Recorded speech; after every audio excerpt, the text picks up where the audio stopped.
ദൈവത്തിൻ്റെ അതിപരിശുദ്ധമായ നാമം വാഴ്ത്തപ്പെടുമാറാകട്ടെ. കർത്താവിൻ്റെ തിരുവചനം ശ്രദ്ധിക്കാൻ വന്നിരിക്കുന്ന നിങ്ങളെല്ലാവരെയും ദൈവമായ കർത്താവ് ധാരാളമായിട്ട് അനുഗ്രഹിക്കുമാറാകട്ടെ. സങ്കീർത്തനങ്ങളിൽ നിന്നുള്ള 83-ാമത്തെ പ്രഭാഷണമാണ് ഇപ്പോൾ നിങ്ങൾ കേൾക്കുവാനായി പോകുന്നത്. ഇന്നത്തെ നമ്മുടെ ധ്യാനത്തിനായിട്ട് 14-ാം സങ്കീർത്തനം അതിൻ്റെ 3-ാം വാക്യം ഞാനിവിടെ വായിക്കുന്നു. എല്ലാവരും വഴിതെറ്റി ഒരുപോലെ കൊളരുതാത്തവരായി തീർന്നു, നന്മ ചെയ്യുന്നവനില്ല, ഒരുത്തൻ പോലും ഇല്ല. ബൈബിളിലെ ഈ പ്രസ്താവന നമ്മൾ കേൾക്കുമ്പോൾ മനുഷ്യരോടുള്ള ബന്ധത്തിൽ ദൈവത്തിൻ്റെ ഒരു പ്രഖ്യാപനമാണ്. എല്ലാവരും വഴിതെറ്റിയിരിക്കുന്നു, എല്ലാവരും തിന്മ ചെയ്യുന്നു. നമ്മൾ വിശുദ്ധർ, നല്ലവർ എന്നൊക്കെ ചിന്തിച്ചിട്ടുള്ള, പറഞ്ഞിട്ടുള്ള, അറിഞ്ഞിട്ടുള്ള പലരുടെയും ജീവിതത്തെ അടുത്ത് കാണുമ്പോൾ, അല്ലെങ്കിൽ അവരുമായി സഹവസിക്കുവാൻ അവസരം നമുക്ക് ലഭിക്കുമ്പോഴാണ് ഈ വചനം എത്രയോ സത്യമായിരുന്നു എന്ന് നമുക്ക് ബോധ്യമാകുന്നത്. എല്ലാവരും വഴിതെറ്റി ഒരുപോലെ കൊളരുതാത്തവരായി തീർന്നിരിക്കുന്നു.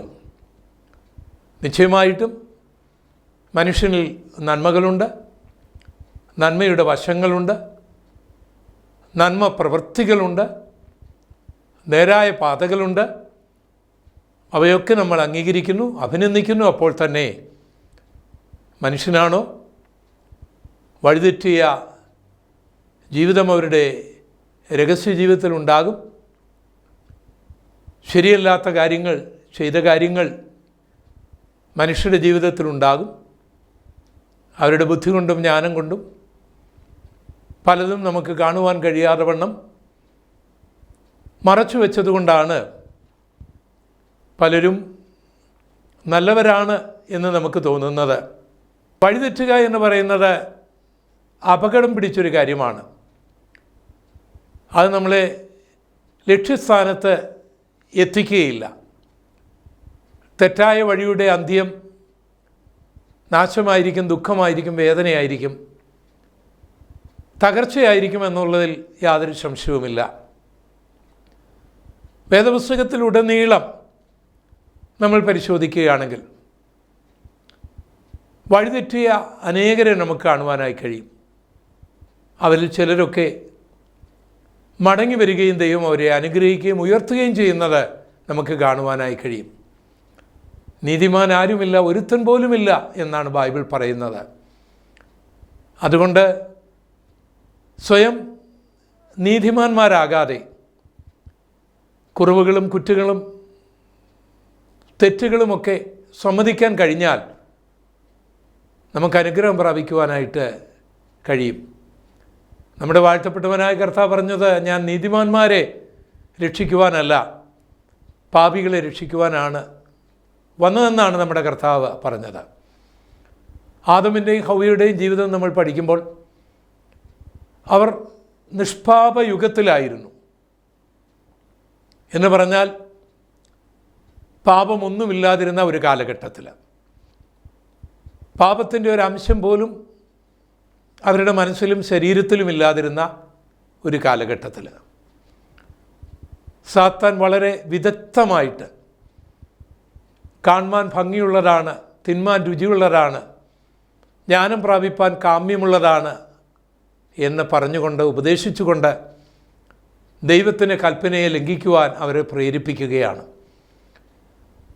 അവർക്ക് ദൈവത്തെ പോലെയാകാം, അല്ലെങ്കിൽ ദൈവമാകാം എന്നുള്ള ചിന്ത അവരിൽ കുത്തിവയ്ക്കുകയാണ്. പാവം ആദിമ മനുഷ്യർ, നമ്മുടെ മാതാപിതാക്കൾ ദൈവത്തെ പോലെയാകുന്നത് മോശമായ കാര്യമൊന്നുമല്ലല്ലോ, ജ്ഞാനം പ്രാപിക്കുന്നത് തെറ്റായ കാര്യമൊന്നുമല്ലല്ലോ. കാണുവാൻ ഭംഗിയുള്ളതിനെ ആഗ്രഹിക്കുന്നതുകൊണ്ട് എന്താണ് തെറ്റ്? രുചിയുള്ളത് എന്തുകൊണ്ട് തിന്നുകൂടാ? സാത്താൻ്റെ ഉപദേശത്തിൽ അവർ ആകർഷിതരായി. അവർ ദൈവത്തിൻ്റെ കൽപ്പന ലംഘിക്കുകയാണ്. അവർക്ക് ദൈവത്തെ പോലെ ആകുവാൻ കഴിഞ്ഞോ? അല്ല, മനുഷ്യന് ദൈവത്തെ പോലെ ആകുവാൻ കഴിയുമോ? ഒരിക്കലും സാധിക്കുകയില്ല. ആ ജ്ഞാനമാണല്ലോ മനുഷ്യന് അത്യന്താപേക്ഷിതമായി ആവശ്യമായിരിക്കുന്നത്. മനുഷ്യൻ ദൈവമല്ല, അവൻ ദൈവത്തിൻ്റെ സൃഷ്ടിയാണ്.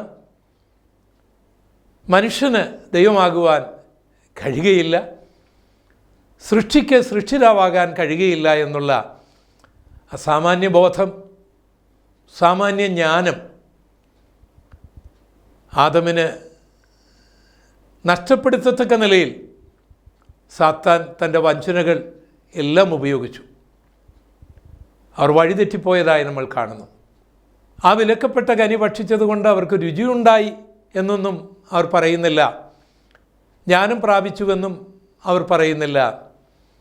എല്ലാം നഷ്ടപ്പെട്ടവരായി, നഗ്നരായി, ദൈവത്തിൻ്റെ ശബ്ദം കേൾക്കുവാൻ ഭയക്കുന്നവരായി, തങ്ങളുടെ പാപം മറക്കേണ്ടതിന് വേണ്ടി കാട്ടിൽ വൃക്ഷങ്ങളുടെ മറവിൽ മറയുന്ന ആദമിനെ ഹവ്വയുമാണ് നമ്മൾ ബൈബിളിലെ ആദ്യത്തെ താളുകളിൽ കാണുന്നത്.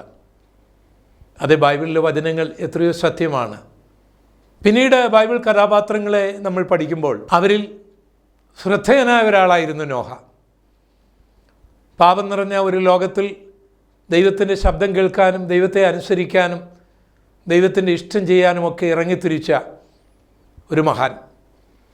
ദൈവത്തിൻ്റെ കൃപ തന്നെ അദ്ദേഹത്തിന് ലഭിക്കുകയുണ്ടായി. ഒരു വലിയ ജലപ്രളയം ഈ ഭൂമിയിൽ ഉണ്ടായപ്പോൾ നോഹയ്ക്കും തൻ്റെ ഭാര്യയ്ക്കും തൻ്റെ മക്കൾക്കും അതിനെ അതിജീവിക്കുവാനുള്ള ഭാഗ്യം ലഭിച്ചു. അങ്ങനെ ആ ജലപ്രളയമൊക്കെ കഴിഞ്ഞ് അവർ ഭൂമിയിൽ കൃഷിയൊക്കെ ആരംഭിച്ച് മുന്തിരിത്തോട്ടമൊക്കെ ഉണ്ടാക്കി, അതിൻ്റെ ഫലം കൊണ്ട് വീഞ്ഞുണ്ടാക്കി, മദ്യപിച്ച് ബോധരഹിതനായി കിടക്കുന്ന നോഹയാണ് നമ്മൾ വിശുദ്ധ ബൈബിളിൻ്റെ താളുകളിൽ കാണുന്നത്.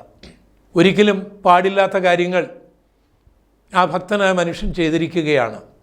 ബൈബിളിൻ്റെ ഏറ്റവും വലിയ മനോഹാരിത എന്ന് പറയുന്നത് ആരുടെ തെറ്റിനെയും തെറ്റായി പറയുകയും ആരുടെ ശരിയെയും ശരിയായി അംഗീകരിക്കുകയും ആരും തെറ്റ് ചെയ്യാതിരിക്കേണ്ടതിന് ഉപദേശങ്ങൾ നൽകുകയും തെറ്റിപ്പോയാൽ മടങ്ങി വരുവാനുള്ള മാർഗം കാണിക്കുകയും കൂടെ കൂടെ തെറ്റ് ചെയ്യുമ്പോൾ ഇങ്ങനെ തുടർന്നാൽ ശിക്ഷയുണ്ടാകും എന്ന് മുന്നറിയിപ്പ് കൊടുക്കുകയും ആ മുന്നറിയിപ്പുകളെയൊക്കെ അവഗണിക്കുമ്പോൾ ശിക്ഷിക്കുകയും ചെയ്യുന്ന ഒരു ദൈവത്തെയാണ് ബൈബിളിൽ നമുക്ക് വായിക്കുവാനായിട്ട് കഴിയുന്നത്.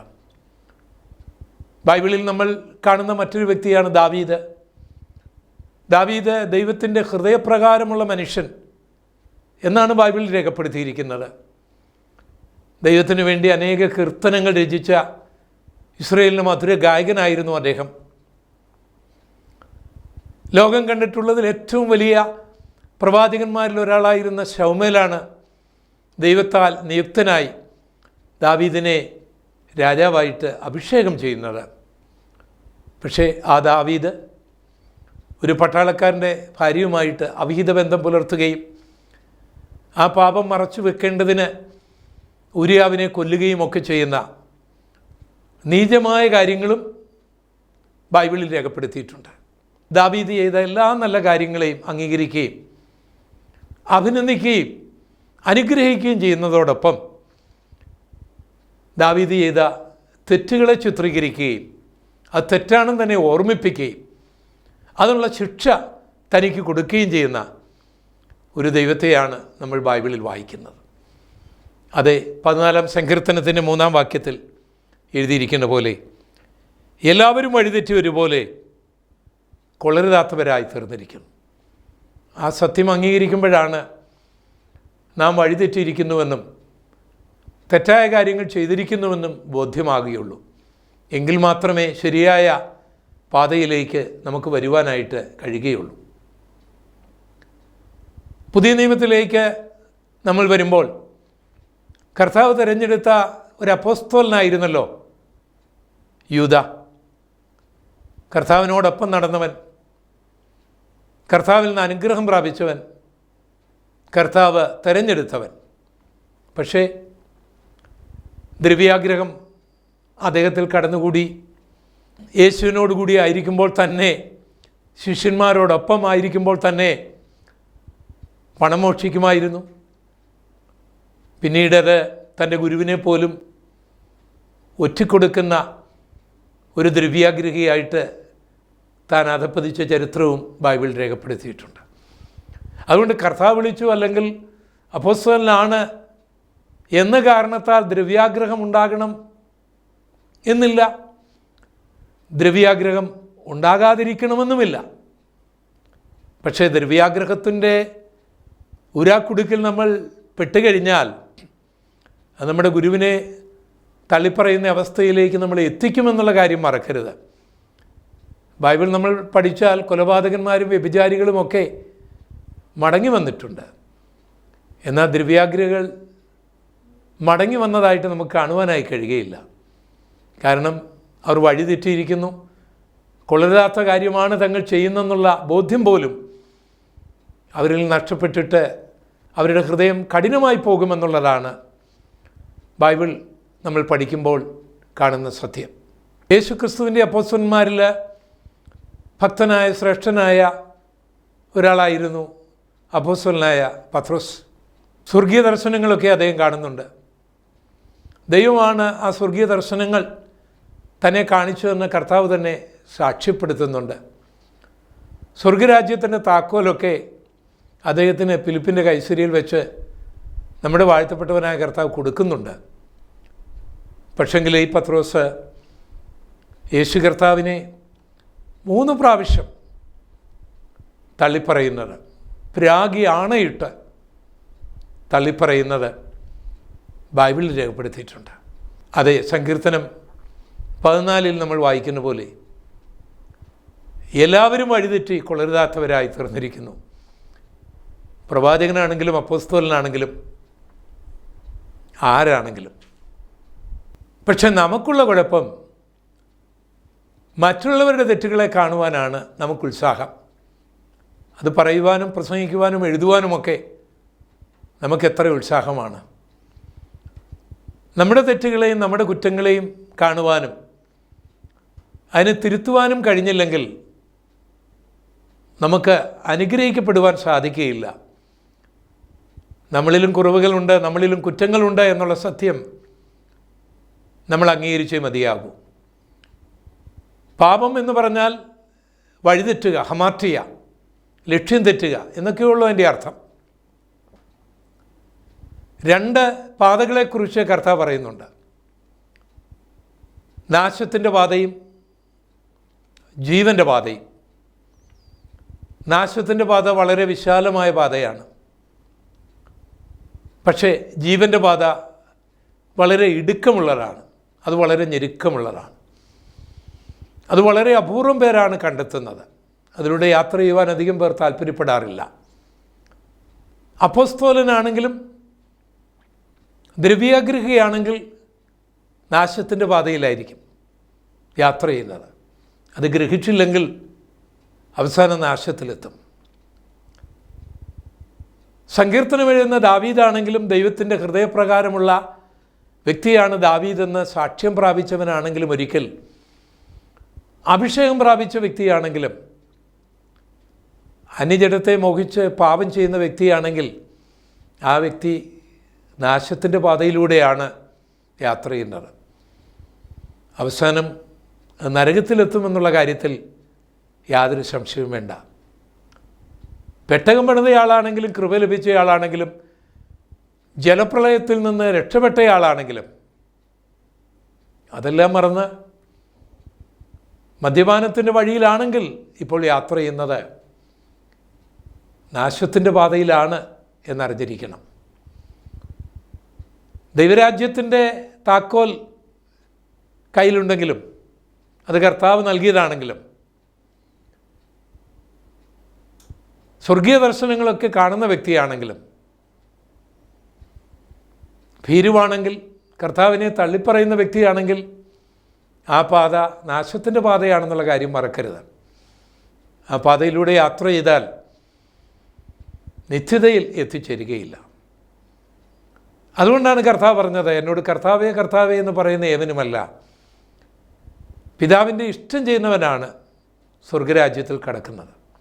അന്നാളിൽ പലരും വന്ന, കർത്താവേ നിൻ്റെ നാമത്തിൽ ഞങ്ങൾ ഭൂതങ്ങളെ പുറത്താക്കി, പ്രവചിച്ചു, വീര്യപ്രവർത്തികൾ ചെയ്തു എന്ന് പലരും പറയും. ഞാൻ നിങ്ങളെ ഒരു നാളും അറിയുന്നില്ല എന്ന് തീർത്തു പറയുമെന്നാണ് കർത്താവ് പറഞ്ഞിരിക്കുന്നത്. അതുകൊണ്ട് പ്രിയപ്പെട്ടവരെ, കഴിഞ്ഞ കാലങ്ങളിൽ നമ്മൾ ദൈവത്തെ കണ്ടവരായിരിക്കാം, ദൈവശബ്ദം കേട്ടവരായിരിക്കാം, സ്നാനപ്പെട്ടവരായിരിക്കാം, അഭിഷേകം പ്രാപിച്ചവരായിരിക്കാം, രക്ഷിക്കപ്പെട്ടവരായിരിക്കാം, അല്ലെങ്കിൽ കർത്താവിൻ്റെ വേല ചെയ്തവരായിരിക്കാം. നമ്മൾ പ്രാർത്ഥിച്ചപ്പോൾ അനേക അത്ഭുതങ്ങളും അടയാളങ്ങളും ഒക്കെ നടന്നിട്ടുണ്ടാവും. അതിലെല്ലാം ദൈവം അനുഗ്രഹവും പ്രതിഫലവും നൽകട്ടെ. പക്ഷേ ഇപ്പോൾ ഏത് പാതയിലൂടെയാണ്? ഇപ്പോൾ കുളരുതാത്ത വഴിയിലൂടെയാണോ? കുളരുതാത്ത പരിപാടികളാണോ കയ്യിലുള്ളത്? എങ്കിൽ തെറ്റുതിരുത്തിയില്ലെങ്കിൽ അപകടമാണ്. അത് നാശത്തിൻ്റെ വഴിയാണ്. അത് നരകത്തിൽ ചെന്നെത്തും എന്നുള്ള കാര്യത്തിൽ സംശയമൊന്നും വേണ്ട. കാര്യം ഇങ്ങനെയൊക്കെ ആണെങ്കിലും ബൈബിൾ നമ്മളെ പഠിപ്പിക്കുന്നത് കരുണയുള്ളൊരു ദൈവത്തെക്കുറിച്ചാണ്, സ്നേഹമുള്ളൊരു ദൈവത്തെക്കുറിച്ചാണ്, കൃപയുള്ളൊരു ദൈവത്തെക്കുറിച്ചാണ്. വഴിതെറ്റിവനെ മടക്കിക്കൊണ്ടുവരുവാൻ ആഗ്രഹിക്കുന്ന ദൈവത്തെയാണ് നമ്മൾ ബൈബിളിൽ പഠിക്കുന്നത്. ലൂക്കോസിന്റെ സുവിശേഷം 15-ാം അധ്യായത്തിൽ നഷ്ടപ്പെട്ട ആടിനെ ഇടയൻ കണ്ടെത്തുന്നില്ലേ? നഷ്ടപ്പെട്ട ആ മകനെക്കുറിച്ച് ലൂക്കോസ് 15-ൽ രേഖപ്പെടുത്തിയിരിക്കുന്ന ചരിത്രം നമ്മെ കൂടെ ഉദ്ദേശിച്ചല്ലേ? ആ കഥ ഇപ്രകാരമാണ്. ഒരു പിതാവിന് 2 മക്കളുണ്ടായിരുന്നു. ആ 2 പേരും വളർന്നു കഴിഞ്ഞപ്പോൾ ഇളയവൻ തൻ്റെ അവകാശം, തൻ്റെ സ്വത്ത് പിതാവിനോട് ചോദിക്കുകയാണ്. എൻ്റെ അവകാശം എനിക്ക് നൽകണം, എനിക്ക് സ്വതന്ത്രമായി ജീവിക്കണം. അപ്പനോടൊപ്പം അപ്പൻ്റെ വീട്ടിൽ അപ്പൻ്റെ വഴിയിലൂടെ നടക്കുവാനൊന്നും എനിക്ക് സാധ്യമല്ല. എനിക്ക് എൻ്റേതായ വ്യക്തി സ്വാതന്ത്ര്യമുണ്ട്. ഞാൻ മനുഷ്യനാണ്, ഞാനായിട്ട് തന്നെ ജീവിക്കണം. അവൻ ചോദിച്ച സ്വത്ത് അപ്പൻ കൊടുക്കുകയാണ്. പക്ഷേ ആ സ്വത്തുമായിട്ട് അവൻ തെറ്റായ വഴിയിലേക്കാണ് പോയത്. വളരെ ദൂരെ, ആരും തന്നെ ശ്രദ്ധിക്കാനില്ലാത്ത ഒരു മേഖലയിലേക്ക്. പണമുണ്ടായിരുന്നുകൊണ്ട് ഇഷ്ടം പോലെ കൂട്ടുകാർ കൂടി മദ്യപിച്ച് തിന്ന് രസിച്ച് മതോമത്തനായി ജീവിച്ചു. പണമുണ്ടായിരുന്നതുകൊണ്ട് ഒത്തിരി സ്ത്രീകൾ അവന് ചുറ്റും കൂടി. അവൻ ജീവിതം ശരിക്ക് ആസ്വദിക്കുകയാണ്. അപ്പൻ്റെ വീട്ടിലായിരുന്നപ്പോൾ ഈ സ്വാതന്ത്ര്യമൊന്നും അവനുണ്ടായിരുന്നില്ല. ഇപ്പോൾ എപ്പോഴെഴുന്നേൽക്കണം, എപ്പോൾ കിടക്കണമെന്ന് അവനാണ് തീരുമാനിക്കുന്നത്. എന്ത് കഴിക്കണം, എന്ത് കഴിക്കേണ്ട എന്ന് അവനാണ് തീരുമാനിക്കുന്നത്. ആരോടും അവന് കണക്ക് പറയേണ്ട കാര്യമില്ല. അവൻ സ്വതന്ത്രനാണ്. അവനങ്ങനെ സന്തോഷത്തോടെ തുള്ളിച്ചാടി ആനന്ദത്തോട് വിഹരിക്കുകയാണ്. പക്ഷേ കയ്യിലുണ്ടായിരുന്ന പണം തീർന്നു. പണം തീർന്നപ്പോൾ സ്നേഹിതർ ഓരോരുത്തരായി പിരിഞ്ഞു. കൂടെ കൂടിയവരൊക്കെ പിരിഞ്ഞു. അവൻ ഒറ്റയ്ക്കായി. ആഹാരത്തിന് വകയില്ലാതായി. കയ്യിൽ പണമുണ്ടെങ്കിലല്ലേ, ജോലി ഉണ്ടെങ്കിലല്ലേ വിശപ്പ് മാറ്റുവാൻ, ഭക്ഷണം കഴിക്കാൻ ഒക്കും. അങ്ങനെ അവൻ തെണ്ടി തിരിഞ്ഞ് കുളിക്കാതെ നനയ്ക്കാതെ വസ്ത്രമെല്ലാം കീറി നാറി ഒരു പരുവത്തിലായവൻ അവസാനം പന്നിയെ തീറ്റുന്ന ഒരു തൊഴിൽ അവന് കിട്ടുകയാണ്. പന്നിക്ക് കൊടുക്കുന്ന ഭക്ഷണം പോലും അവന് കിട്ടിയില്ല. പന്നിക്ക് കൊടുക്കുന്ന ഭക്ഷണത്തിൽ നിന്ന് കൈട്ടുവാരി തിന്നാൻ അവൻ പലപ്പോഴും പരിശ്രമിച്ചിട്ടുണ്ട്. പക്ഷേ പന്നികളത് സമ്മതിച്ചില്ല. അങ്ങനെ വിശന്ന് അവന് മനസ്സിലായി അവൻ തെറ്റിപ്പോയെന്ന്.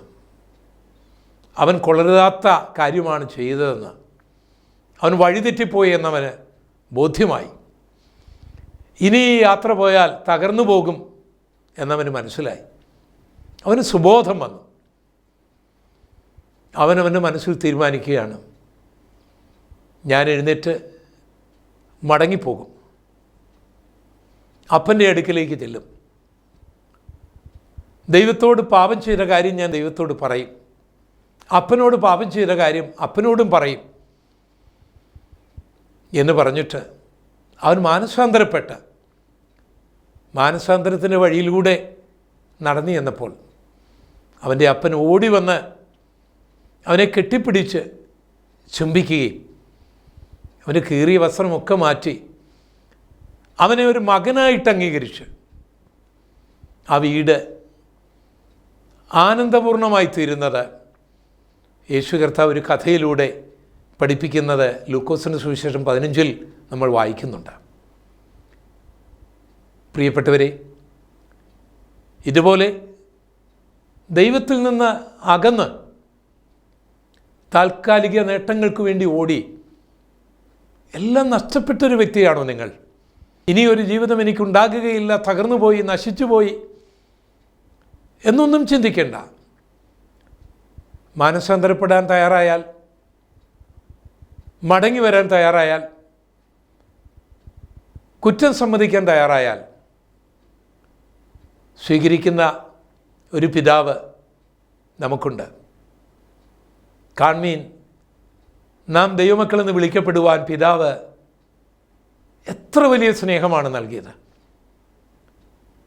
തൻ്റെ ഏകജാതനായ പുത്രനെ നമുക്ക് വേണ്ടി ക്രൂശിൽ മരിക്കുവാൻ തക്കവണ്ണം നൽകിയ ദൈവമാണ് നമ്മുടെ ദൈവം. ദൈവം നീതിമാനായതുകൊണ്ട് ന്യായം വിധിക്കും, പക്ഷേ സ്നേഹവാനായതുകൊണ്ട് രക്ഷിക്കുകയും ചെയ്യും. മടങ്ങി വരുവാൻ അവൻ ആഹ്വാനം ചെയ്യുകയാണ്.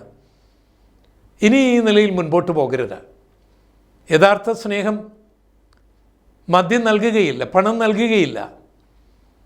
അതൊക്കെ കാണുവാൻ ഭംഗിയുള്ളതാണ്, തിന്മാൻ രുചിയുള്ളതാണ് എന്ന് നമുക്ക് തോന്നുകയാണ്. അവസാനം ദുഃഖവും നിരാശയും വേദനയും അപമാനവും ഒക്കെ ആയിരിക്കും. പിതാവിൻ്റെ അടുക്കിലേക്ക്, ദൈവത്തിൻ്റെ അടുക്കിലേക്ക് മടങ്ങി വരുന്നതാണ് നല്ലത്. പ്രാർത്ഥന വിട്ട്, ആരാധന വിട്ട്, ബൈബിൾ പാരായണം വിട്ട്, ദൈവസഭ വിട്ട്, കർത്താവിൻ്റെ വേല വിട്ട് ഉള്ള ഈ യാത്ര ശുഭമാകുകയില്ല. അതുകൊണ്ട് മടങ്ങി വരണം. മടങ്ങി വരുവാനായിട്ട് കർത്താവ് ആഗ്രഹിക്കുകയാണ്. മടങ്ങി വന്നാൽ സ്വീകരിക്കും. എല്ലാവരും വഴിതെറ്റി കൊള്ളരുതാത്തവരായി തീർന്നിരിക്കുന്നു എന്നുള്ള വചനം ഉൾക്കൊണ്ടുകൊണ്ട് എല്ലാവരും എന്ന് പറയുന്നതിന് പകരം ഞാൻ വഴിതെറ്റി കൊള്ളരുതാത്തവനായി തീർന്നിരിക്കുന്നു, ദൈവമേ എന്നോട് ക്ഷമിക്കണമേ എന്ന് ആത്മാർത്ഥമായി പറഞ്ഞ് മാനസാന്തരപ്പെട്ടാൽ നമ്മളെ തള്ളിക്കളയാതെ സ്വീകരിക്കാൻ കർത്താവ് സന്നദ്ധനാണ്. നമ്മുടെ കർത്താവിൻ്റെ വചനം ശ്രദ്ധിക്കുക. മത്തായിയുടെ സുവിശേഷം 7-ാം അധ്യായത്തിൻ്റെ 13-14 വാക്യങ്ങൾ. ഇടുക്കുവാതിലൂടെ അകത്ത് കിടപ്പീൻ. നാശത്തിലേക്ക് പോകുന്ന വാതിൽ വീതിയുള്ളതും വഴി വിശാലവും, അതിൽ കൂടി കടക്കുന്നവർ അനേകരാകുന്നു. ജീവങ്കിലേക്ക് പോകുന്ന വാതിൽ ഇടുക്കവും വഴി ഞെരുക്കവുമുള്ളത്, അത് കണ്ടെത്തുന്നവർ ചുരുക്കമത്രേ. എല്ലാവരും വഴിതെറ്റുക എന്ന് പറഞ്ഞാൽ എന്താണ് ഇതിൻ്റെ അർത്ഥം? ദൈവം കാണിച്ച വഴിയിലൂടെ നടന്ന ആദാമും ഹവ്വയും സാത്താന വിലക്കപ്പെട്ട കനി കാണിച്ച് വഴിതെറ്റിച്ച് വിശാലമായ സ്ഥലത്തേക്ക്, നാശത്തിലേക്ക് കൊണ്ടുപോയത് നമ്മൾ ബൈബിളിൽ വായിക്കുന്നില്ലേ? കർത്താവായ യേശുവിൻ്റെ വഴിയിലൂടെ നടന്ന പത്രോസ് ഭയമുഖാന്തരം ആ വഴി വിട്ട് വിശാലമായ വഴിയിലേക്ക് വന്ന് യേശുവിനെ തള്ളിപ്പറയുന്നത് നമ്മൾ തിരുവചനത്തിൽ കണ്ടില്ലേ? ദൈവത്തിൻ്റെ വഴിയിലൂടെ നടന്ന ഭക്തനായ ദാവീദ്, ദൈവത്തിൻ്റെ ഹൃദയപ്രകാരമുള്ള ദാവീദ്, കർത്താവിൽ നിന്നും ശമൂവേൽ പ്രവാചകനിലൂടെ അഭിഷേകം പ്രാപിച്ച ദാവീദ് നാം ഇന്നും പാടുന്ന അനവധി സങ്കീർത്തനങ്ങളുടെ രചയിതാവ്. ചിലതൊക്കെ കണ്ടും മോഹിച്ചും വഴിതെറ്റി വിശാലമായ പാതയിലേക്ക് വന്ന് ചെയ്തു കൂട്ടിയ മ്ലേച്ഛതകൾ നമ്മൾ വായിച്ചിട്ടില്ലേ? എന്നാൽ ഇവർക്കൊക്കെ മടങ്ങി വരുവാനൊരു അവസരം ലഭിച്ചു. ആ ധൂർത്തുപുത്രൻ വഴിതെറ്റിപ്പോയി, പക്ഷേ അവൻ ശരിയായ വഴിയിലേക്ക് മടങ്ങി വന്നു. പ്രിയപ്പെട്ടവരെ, ജീവിതമൊരു യാത്രയാണ്. ആ യാത്രയിൽ നമുക്കിഷ്ടമുള്ള പാത തിരഞ്ഞെടുക്കാനുള്ള സ്വാതന്ത്ര്യമുണ്ട്. പക്ഷേ ആ തിരഞ്ഞെടുപ്പ് അനുസരിച്ചായിരിക്കും നമ്മുടെ യാത്ര. അത് നന്മയോ തിന്മയോ ആയി പരിണമിക്കാം.